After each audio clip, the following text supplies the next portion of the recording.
Tuesday afternoon, Lafayette, Tennessee, US of A. Future home of Ebola. We're glad to see you. Ebola. I reckon that's over now, isn't it?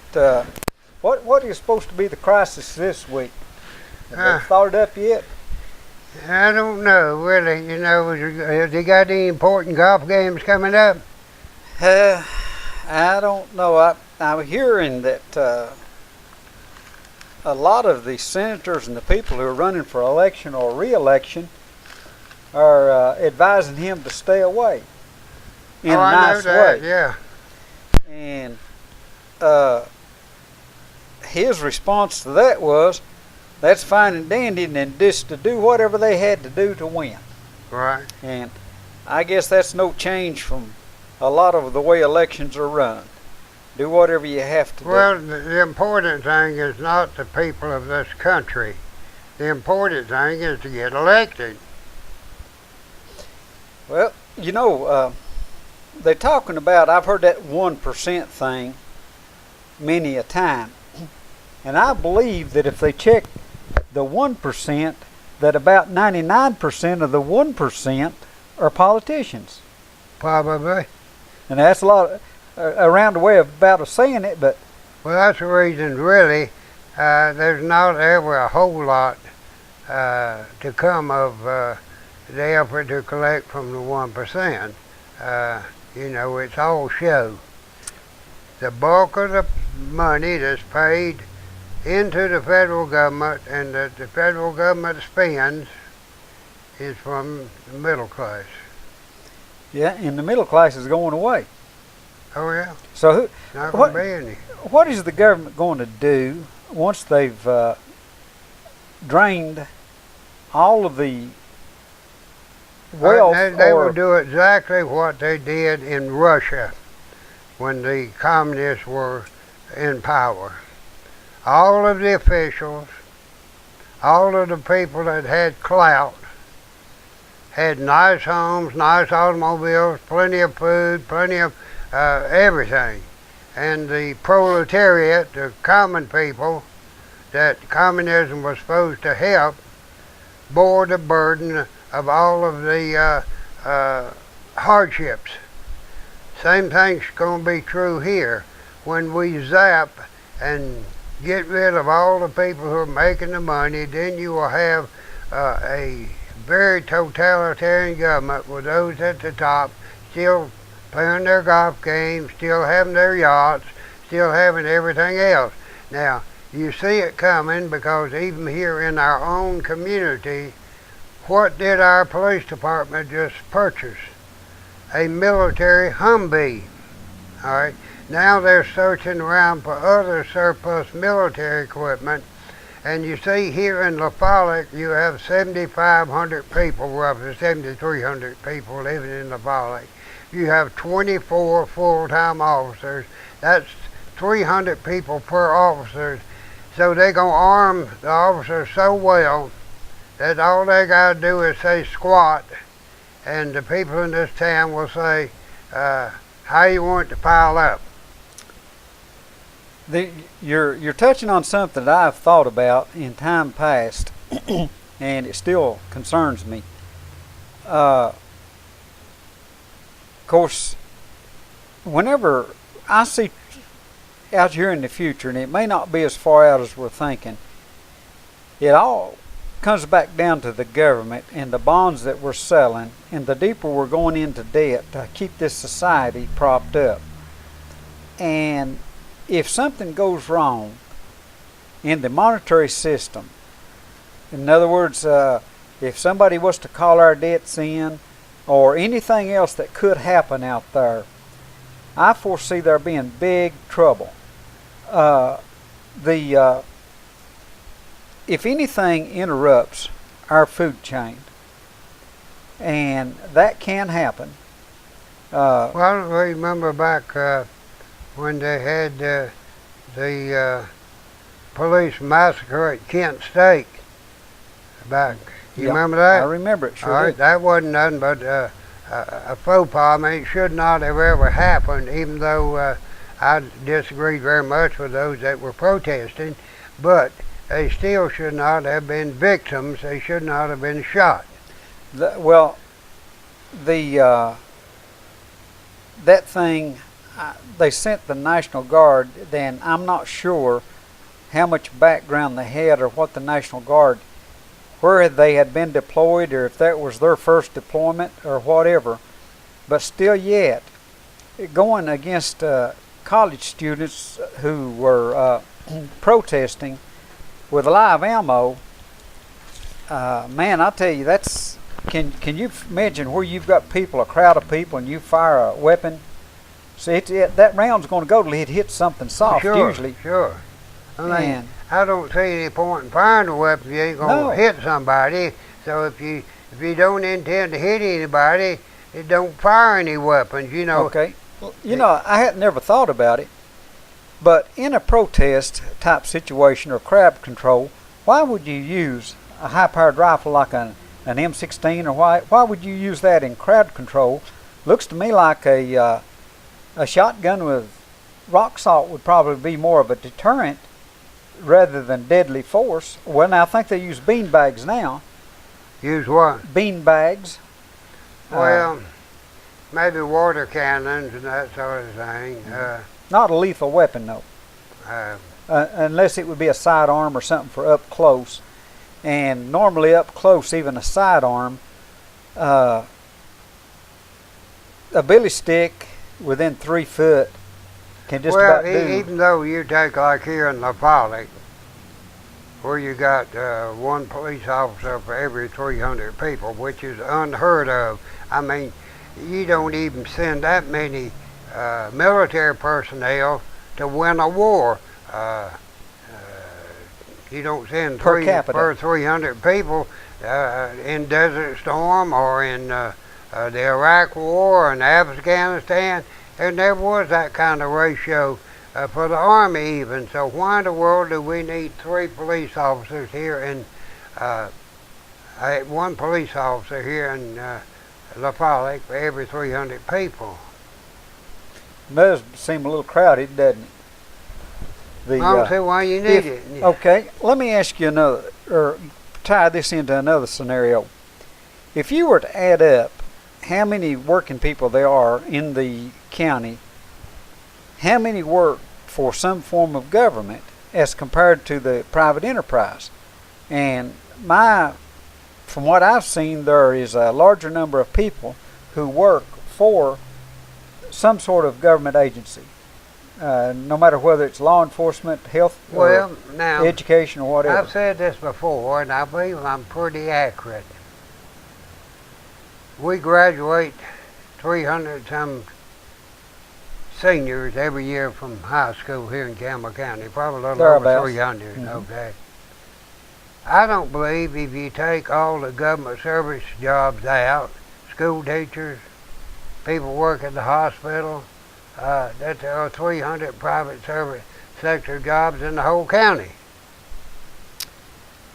The graduating class, of course. I'll say this: I haven't had much dealings with the high school students of late. Our paths don't cross, I guess, is what it boils down to. But when the students come out of the high school, there's very few of them who are educated in the art of survival out here in the real world. Most of the people that come out of school, and this is one of my things, our students are not taught to think. Now I stated this the other day, what they do is they read something that somebody else has written down and memorize it, rather than to solve problems or... Well, that may be good, and I'll tell you why. With the way situations are in this county, if they were thinking people, I think all of them ought to march en masse down to Jacksboro and wear everybody out that's in the courthouse and in the county commission. I believe you ought to wear them all out. Just take them out there and beat the Lord out of them. Because all we are, we're like a farm team for the major leagues. All we do is spend our money to educate kids for them to go somewhere else and make other counties and other people money.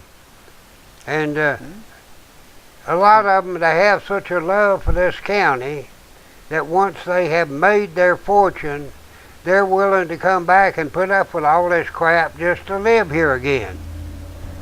True.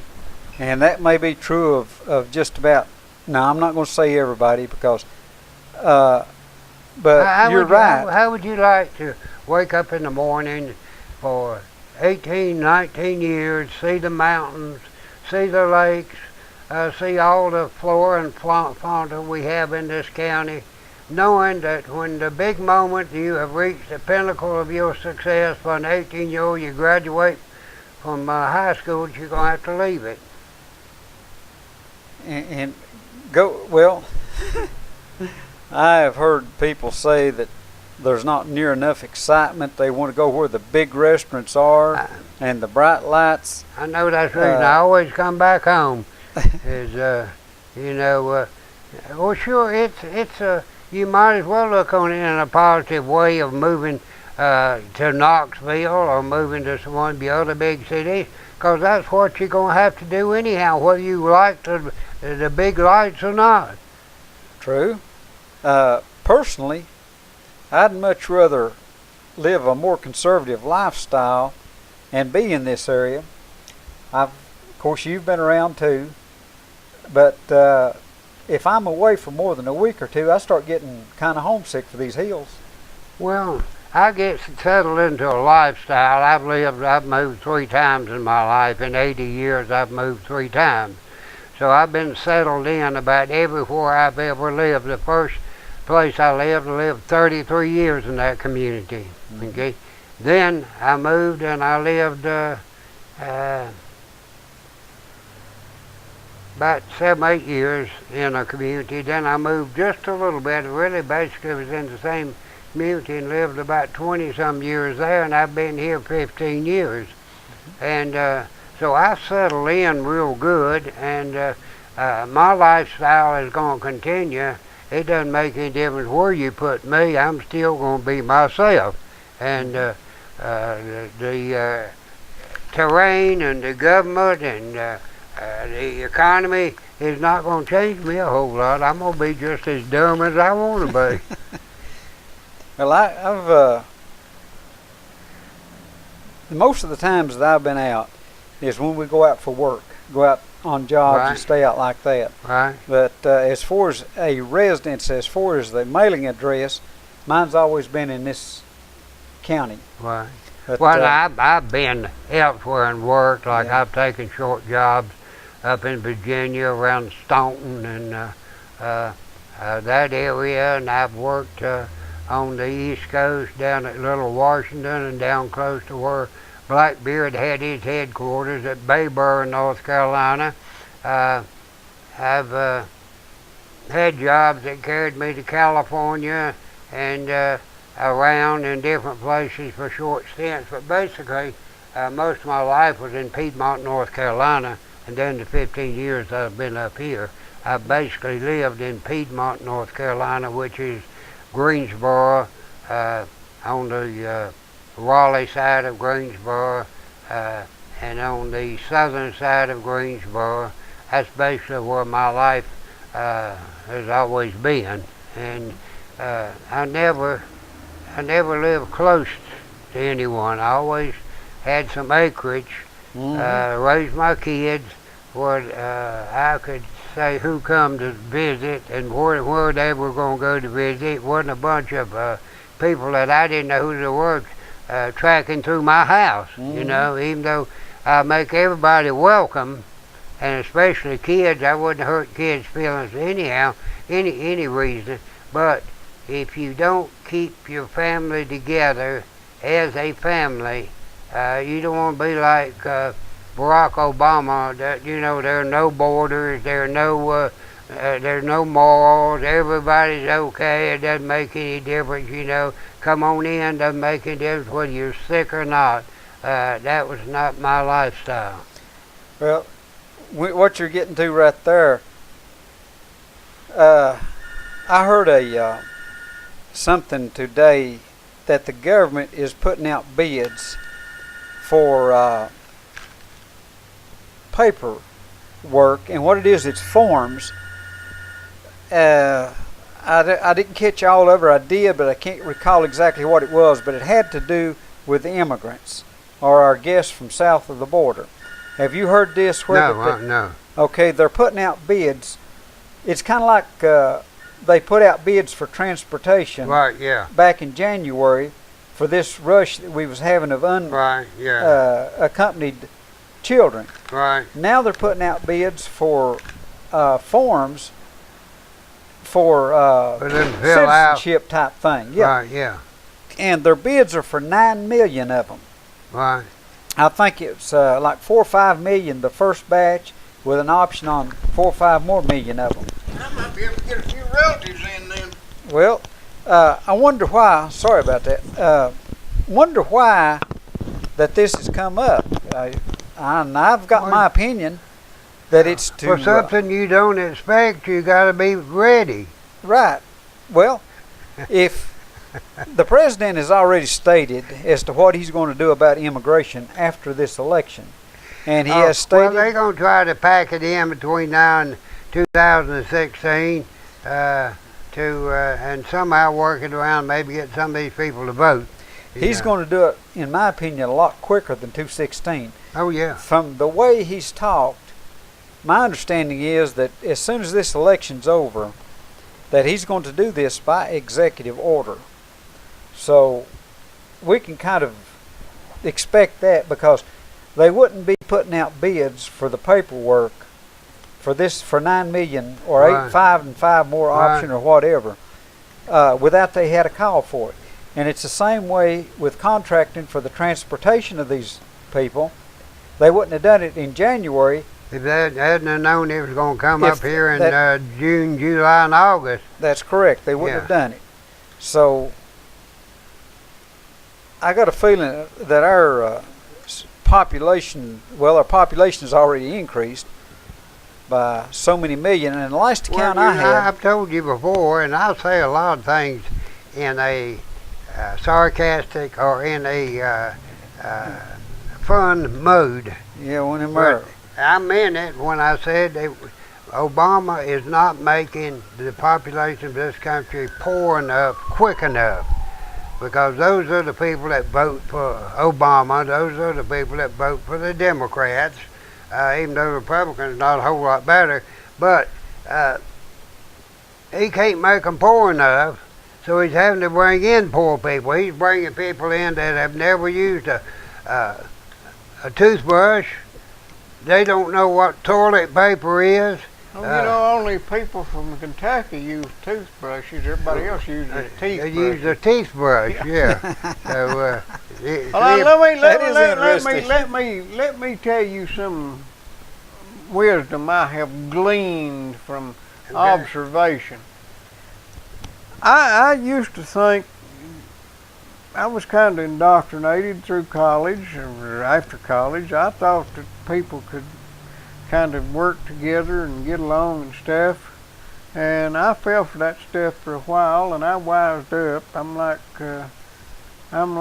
Charles Krauthammer and even Michael Savage. I don't really like that guy, but I have decided that when you're young, as Churchill said, and you're not liberal, you have no heart, and when you're old and not conservative, you have no brain. But I have decided that you cannot be a socialist without being a thief. I don't believe you could possibly justify socialist programs unless you are okay with people of authority stealing from people at work and giving it to people that don't. that's very true. So I just see any sort of a socialist program is theft. Yeah. We can agree to some of it. I'm okay with helping old people that through misfortune have not able to provide for themselves, not the ones that partied all their lives and you can't distinguish the difference, but people that don't ever put any, like the little red hen, don't put some stuff away for their old age. You can't, it's their fault. But still, socialist programs don't work to help the people who try to help themselves and can't. They help the people who take advantage of what's there. So that's the reason. That's the reason everything deteriorates. yes, and it's downhill. It's just a slower, a fast spiral down. If you are in full support of most liberal or socialist programs, you are okay with stealing from people that work and earn their living. And I don't know how many times I have said that the government has no money. That's correct. Except what it steals and takes away from working people. Okay, people who are imaginative, people who are ambitious, people who want to create wealth and opportunities. You know, I went out by the scrapyard and took the old dryers out there, and Fred, they have got him doing so much paperwork in order to buy scrap nowadays. And I said, that's our government at work. And Fred said, yeah, he was kind of tired of it, you know. And I said, you know, not only does the government tell you what you got to do, I said, there are people among us who want to tell us where we can do it by the way of zoning. And how? Fred's kind of coming around to a little different view in his old age, ain't he? Right. I was referring to Fred, who's been for zoning. Yeah. I said, not only do they won't tell you what you can do, they won't tell you where you can do it. What'd he say? Oh, he kind of turned a little red in the face, you know. He might learn. He keeps dipping in the well. He'll learn where the water flows.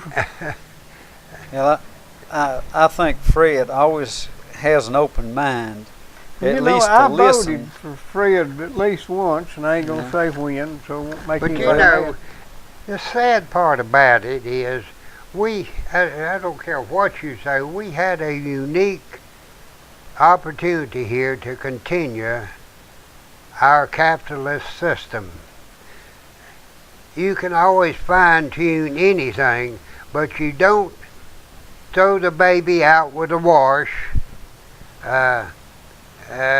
You know, you keep what you got and fine-tune it, you know. Well, you've got all these bureaucrats and technocrats. Just wait till they take over in China, you know. And right now they've got no environmental laws to amount to anything, no anti-pollution laws, which I'm not saying all that's good, because I appreciate, and I'm sure you do too, the clean air that we have and the clean water we have. Right now, the air and the water in this country are the cleanest it's ever been in our lifetime. I know that, yeah. And I appreciate that, you know. I do too, but and, it's enough. I know there's going to be some things along with that that the might worst thing in the world is a government program that outlives its usefulness and starts taking on new responsibilities. Right. That might ruffle my feathers, you know, in order for that to happen. But I'll tell you what happened to me today. I called. I said, do I need a burn permit if I'm burning in a barrel? Yes, you do. No, I said, okay. I said, what do I do to get one? He said, well, I'm going to give you this number. That's good for today. You have to call back tomorrow and get a different number if you're going to burn tomorrow. Now, what good does that do? It gives you permission. Well, yeah, why, if you can burn, can't you burn? Why can't you just have it if there's no burning? Tell everybody there's no burning because of the danger of fires. Why would you give somebody a burn permit to burn, you know, if it was dangerous? Well, you don't burn. They don't have to have one to burn the barrel, do you? Hey, you're on the show, Willis. The underlying I will. Okay. Whatever idea behind the burn permit, they tell you certain things. They tell you that so they'll know where it's at, so whenever a good Samaritan calls in and said there's smoke over here, they'll know where it's at and why. But if you look a little deeper, the reason for you calling in and asking for a burn permit is you are saying, and this is being recorded, most likely, that you intend to build a fire. Well, no, And- but well, open burning now- is not in a barrel. But you don't. Let me finish though. Okay. Let's say that the wind blows and the spark goes over here and something gets caught on fire. Who do you think is held liable for it? Well, it ain't Well, gonna be what them you've people done gave is you almost permission. like registering your gun. Well, you just stop and think about it. Yeah. Whenever you call in for a burn permit, and they give you a burn permit, Yeah, but how they gonna prove that that was my spark? well, you've already told them that you're the one going to be burning. But I agree with you. Tell me something, and this is something I cannot understand. Now, I had a pile of stuff once upon a time, and it caught fire. A what? A pile of stuff. Just accidentally, of course. Well, okay, you just stop. It caught fire. Well, I had the equipment to deal with it. Had all sorts of track equipment, whatever, everything to deal with it. Well, a person of authority comes up and asks me what I'm doing. Well, You tell them you're putting out a fire? I told him I was putting out a fire. I figure some of them old mean blankety blank boys come by and set it on fire. Right. Okay, now I'd be You interested follow- to hear the rest of that story offline. yeah. Well, you stop and think about it. Who belongs? Can you say that fire belongs to me? If I can claim fire that it belongs to me and I can patent it, I can make a fortune. Well, that's kind of like a feller down the road here, right in the middle of Sawmill Holler. Yeah. He's practically Right. patented fire. Right. eh, Can not- you not Not the best imagine? segue you Well, ever heard. Yeah. Would you go down there to fight a fire? Oh, I'll tell you what. I believe if there was a fire down there, I'd back up a pretty good How distance about and to run? watch what happens. Digger's fire. All you got to do is put it out, turn the valve off. All right, there you go. 562-5444 if you want one of them 5444. controlled fires. Yeah, that's Digger. Wilson's Right in propane. the middle of the road, Right. Sawmill Go Holler. down there and get filled up, you know. 50-something flavors Yeah, of propane. I'm gonna fill up several tanks, and you can exchange your tank at my place and get some of that Now I'm good gonna go to Bob's Wilson's and gas. Warm by Digger's Yeah. Propane.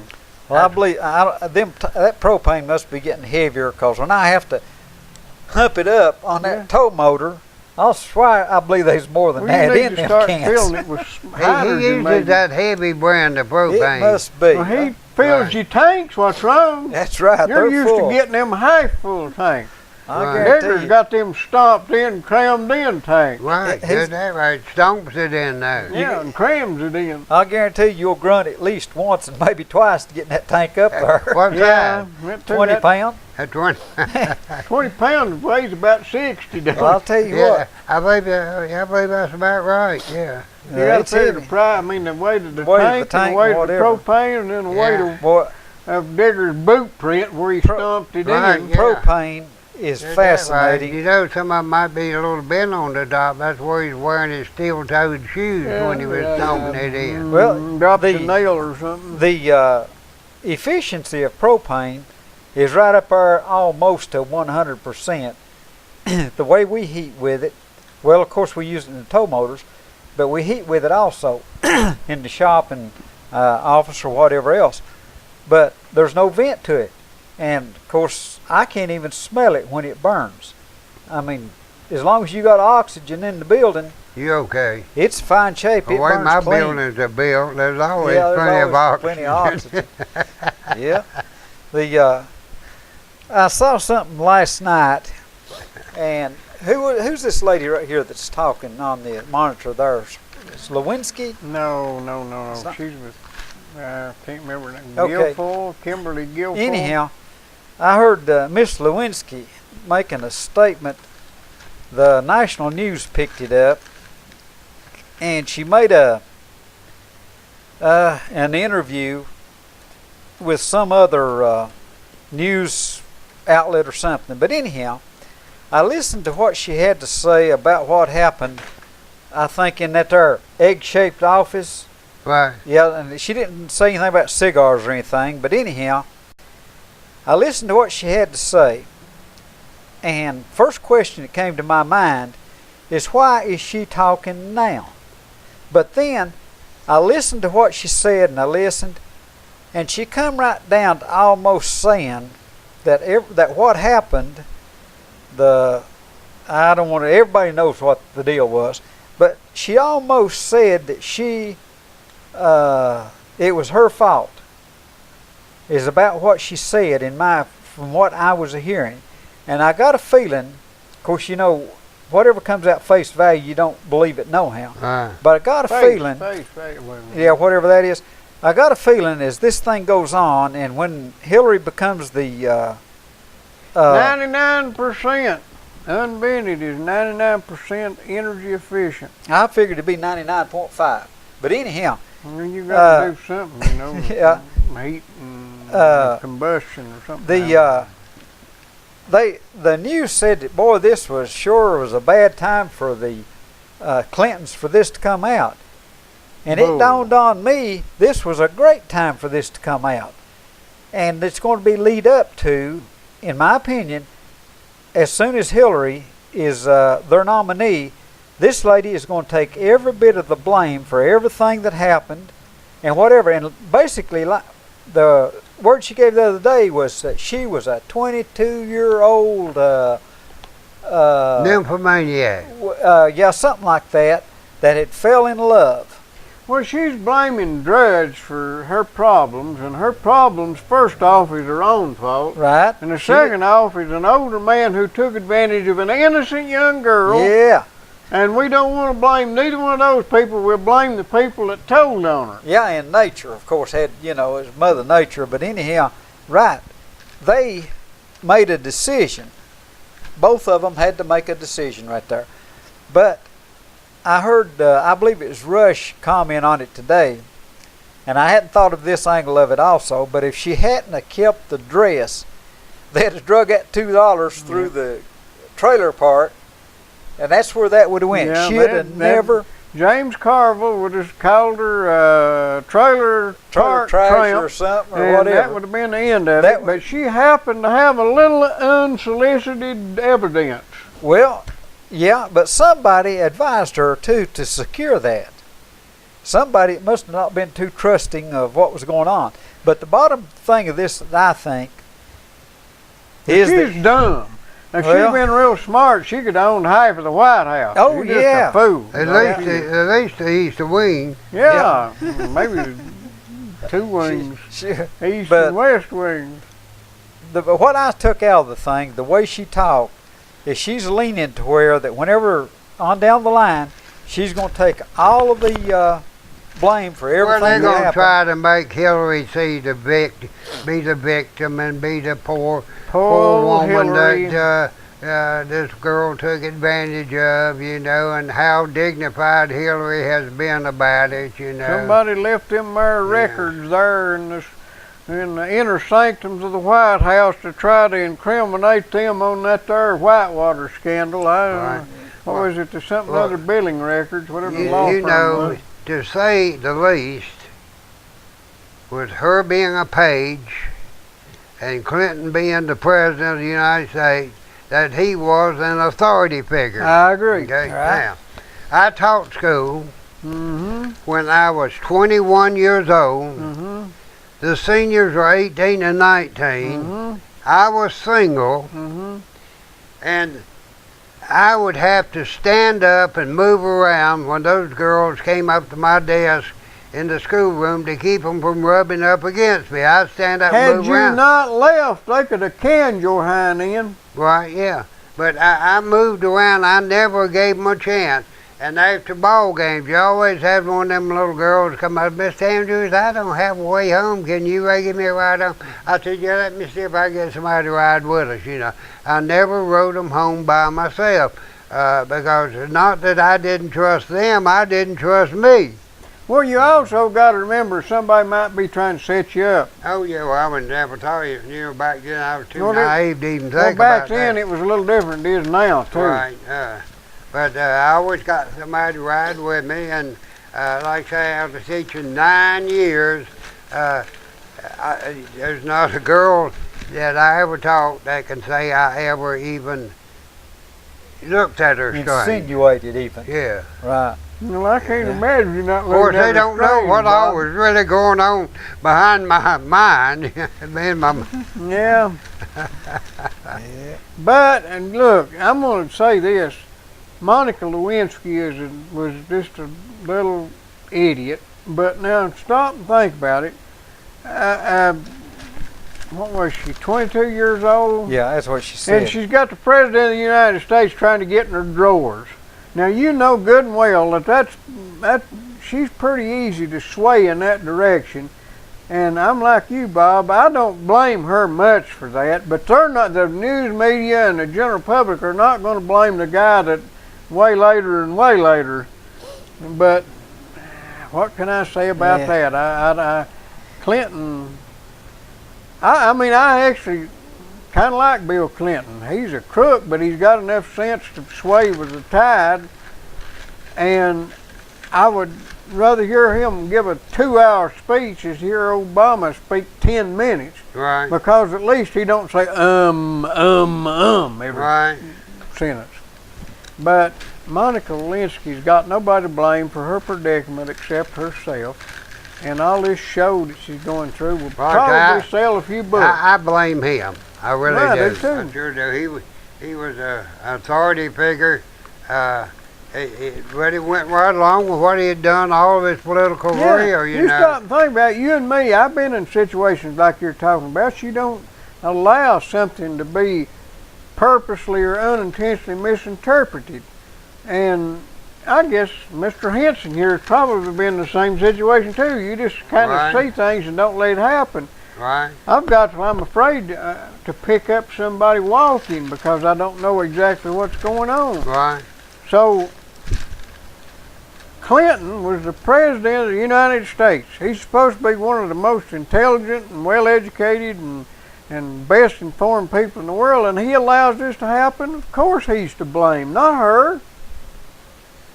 I mean, she went along with it, but still, it's just kind of like, that's 100% his fault. Right. As agreeable as she was, it's still his fault. I talked to somebody about what I'm going to tell you about, but the lady I have working up at the store, I was a little after 5 getting here, and she needed a ride home. And there was a man here, 2 men here. I've know who they are, and they told me they'd give her a ride home. And if she hadn't been a big woman and threatened to whip their hind end, they were taking her somewhere else. And I told them next day, I said, do you realize that you could be held for kidnapping?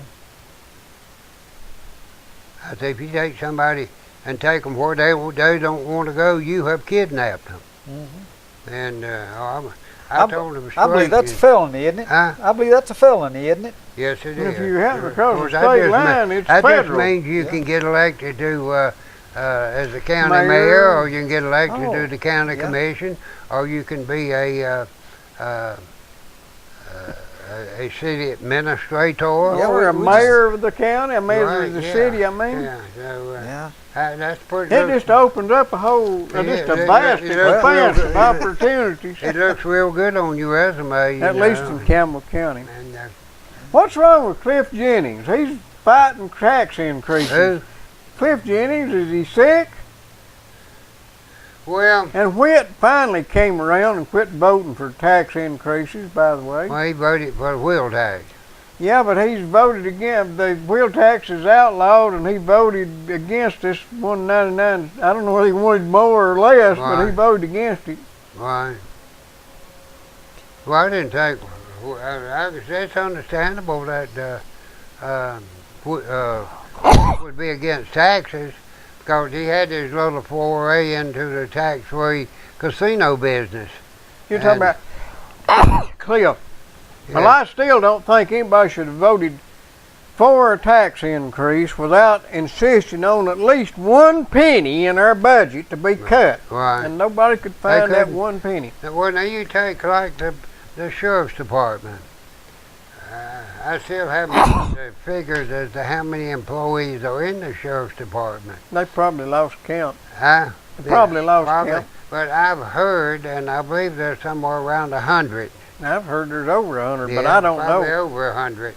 Now, they say they have 18 patrol officers.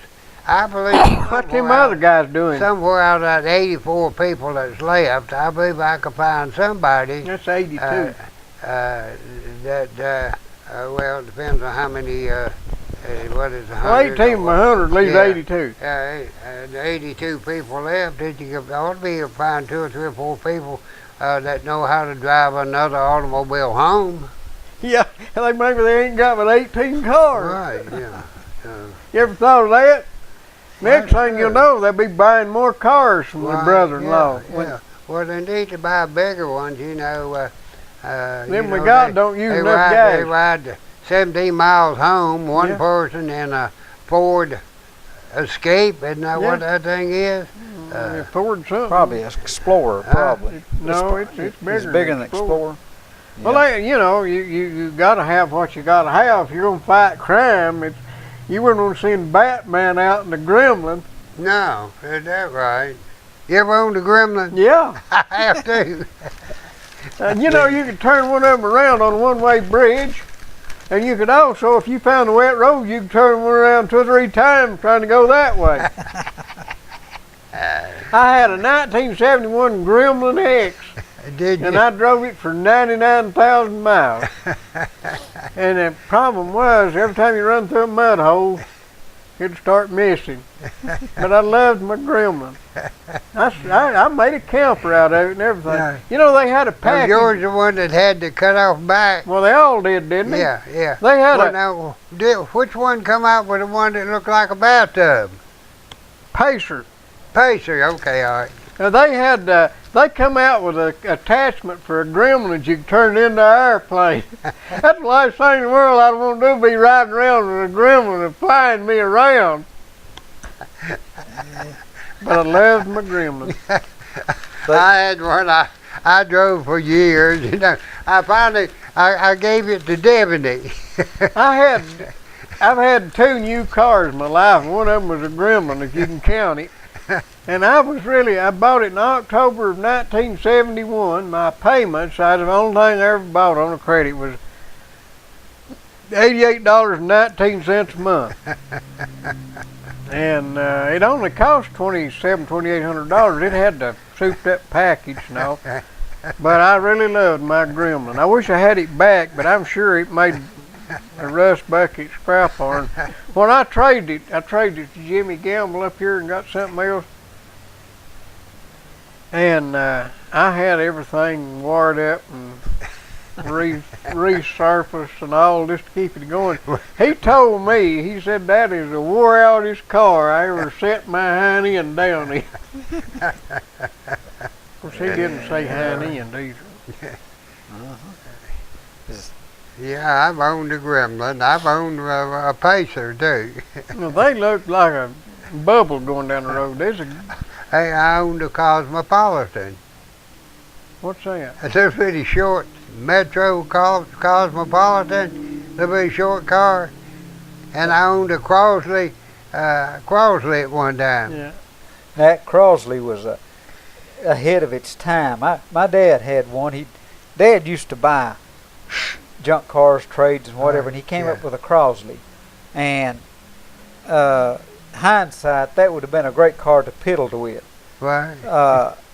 There's things, a piece of useless trivia, I guess. Some fellas, local guys here back years and years ago, basically built the first skid steer that I'd ever heard of. And What is a skid steer? It's one of them things that you can lock the wheels up on one side and spin it around and whatever else. But they took an old car, Chevrolet car, automatic, 6-cylinder, and they cut it off, and they took the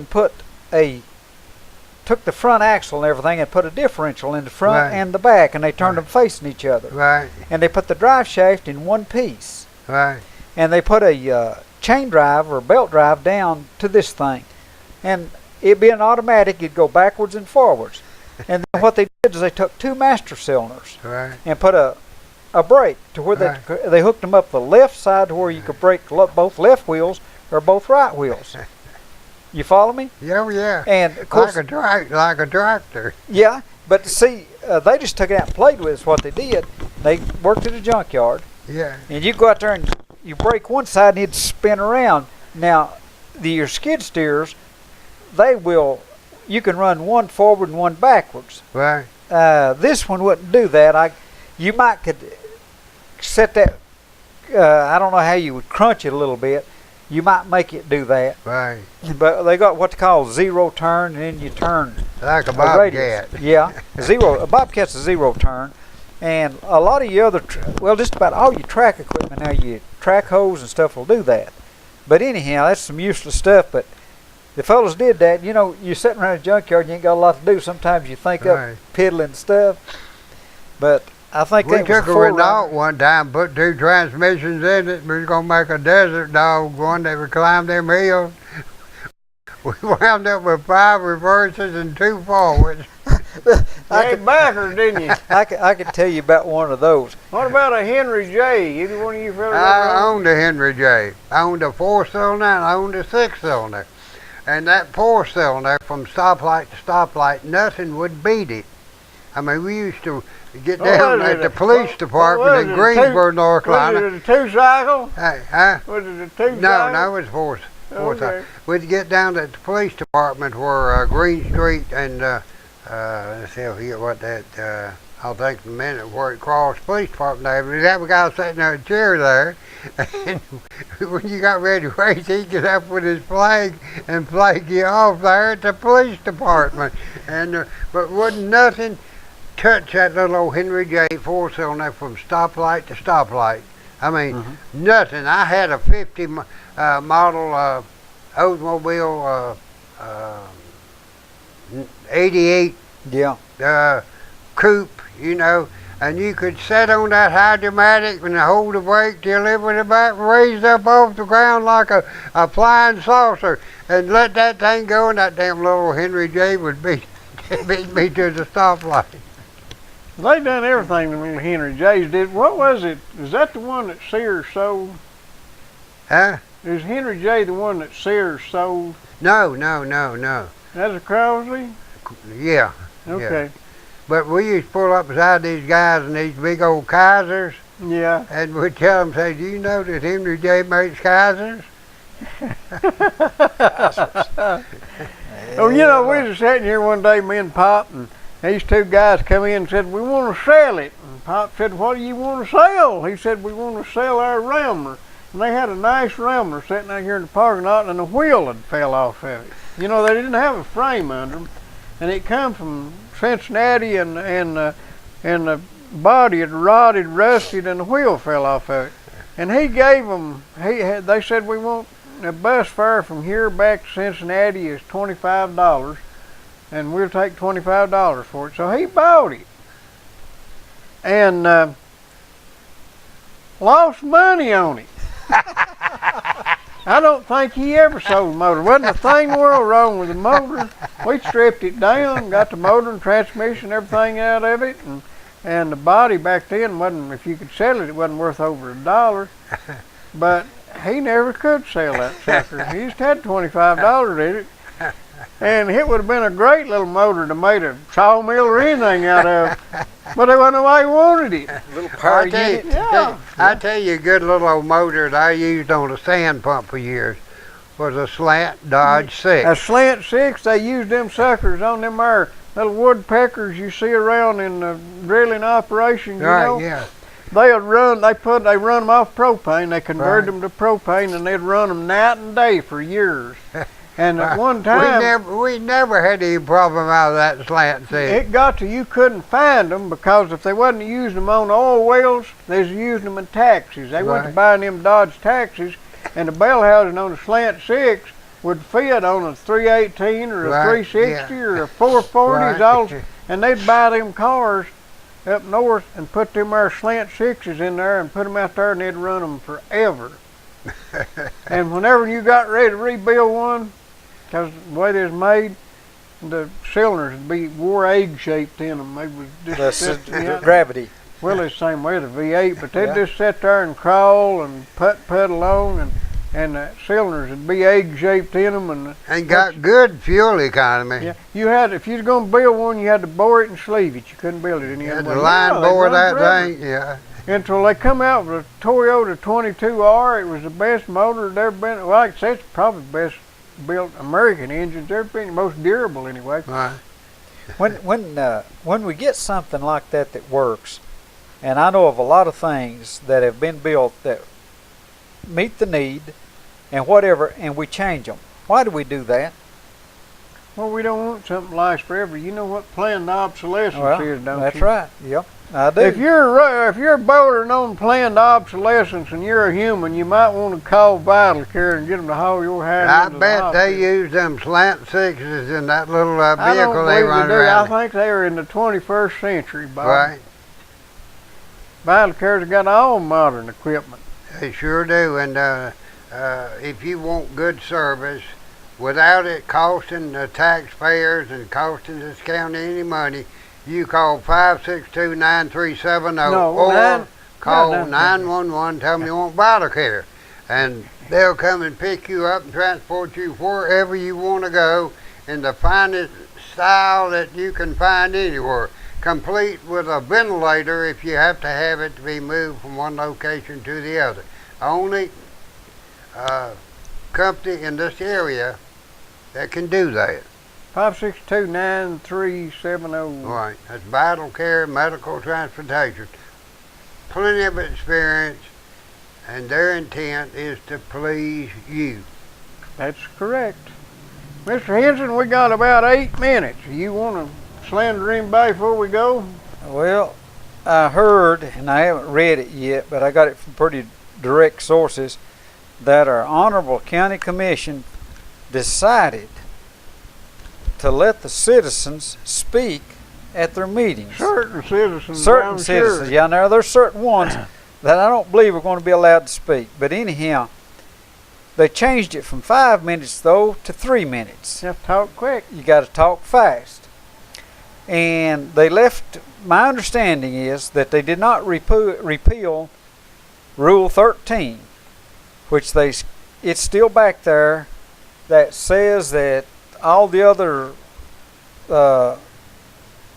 parts of Rule 13 are still in effect. County Powers Act still in The effect. County and not Powers one of Act. our Now commissioners is bothered to mention that zoning is an option. You right heard now. about this guy that hauled off and lambasted this politician with some tomatoes. No. They took him to trial and they turned him loose because the law said you shall not throw rotten tomatoes at politicians. But he Well, they was ripe, huh? He threw ripe, good tomatoes at them. Well, it's a shame to waste a good tomato on a politician. Yeah. Said that right. Where was that at? Somewhere out in the Midwest. We need to get one of them laws here while maters is still coming in. Well, Do they have to be ripe or can they just be fresh? I got some green ones that do some damage. You might as well throw some of them green tomatoes. You might as well throw a rock. That's what I'd rather have. I'm surprised that the other county commission, now I don't know what this one's going to do, but I would have thought that the other county commission, and we still have some on there, would have added to Rule 13, or they could have done away with Rule 13 by disallowing any citizen to attend a commission meeting without invitation. And I kind of thought maybe that they would go that route, that they would say no one be allowed other than by invitation. And I'd say that'd be I don't believe that written in apply. OSV. Why not? Well, because that's just so obvious that they couldn't get by with it. Well, they say that they went here for 4 years, said that you could not speak at a county commission, and that if you was the way the thing was set up, if you go into a workshop, you see you don't know what's on the agenda. So how are you going to? Well, right here is the thing. I think you could justify with the Constitution that you can attend public meetings without an invitation. Well, I will say that the First Amendment says Congress shall make no laws to abridge your freedom of speech, and this was not Congress, this was a local. okay, why could they not do the same thing? If they can forbid you from speaking and then also turned their mics away to where that you cannot hear what's being said, it comes down to what's the point of attending anyhow? Well, I agree that your point's okay, but I feel that they couldn't feel secure in justification of this other suggestion. However, the first one, they felt a little more secure in being able to get by with it, and that's what it all amounts to, is what they can get by with. Of course, this has all come up over the County Powers Act. No, it's all come up over R.L. Henson going down there and running his mouth. You know, he has standing up for the people. He's had some dozer time to think about that. That's the problem. He started thinking again. I know that fella, and you know they had their 5-minute rule. Yeah. You know, and I can tell you something about 5 minutes. I don't know whether you've ever heard it or not, but that fella was in a situation one time, and he was told, or the word was, in a situation, an accident, and he was told that if something wasn't done within 5 minutes, he was done. He was gone. He couldn't make it more than 5 more minutes. And you know, whenever they tell him he's got 5 minutes, you know what he wants to tell them to do with their blankety blank 5 minutes? Where to shove it? Well, I've got an idea. Well, that's what I think about their 5 minutes. What about the 3 minutes? How you feel about that? I've got the same feeling about the 3 minutes. Who wants to talk to them anyhow? Well, I believe I could say a whole lot in 3 minutes if they'd listen. Well, I can tell you everything I know in 5 minutes. I want to be fair. These guys want to get something done and go home, but they also are working for us. And if they sign on for the job, they ought to listen to the boss either go to the house. And the way I feel about it, if they're not satisfied with what the people have to say, then they need to hunt a new job. Yeah, very true. Well, anyhow. But a rabble-rouser like that Henson guy. Well, that Henson guy. He just stirs up trouble anyway. I'll tell you what, he's been known to build fires. Yeah. He spoke for a total of 42 minutes out of 3 meetings. Yeah. He spoke 5 minutes. He was given a proxy for 5 more minutes, and he was given another proxy. But out of the total 3 meetings, he spoke 42 minutes. Now, that's the only time that he ever spoke before this county commission. He has worked in this county for he's been paying taxes for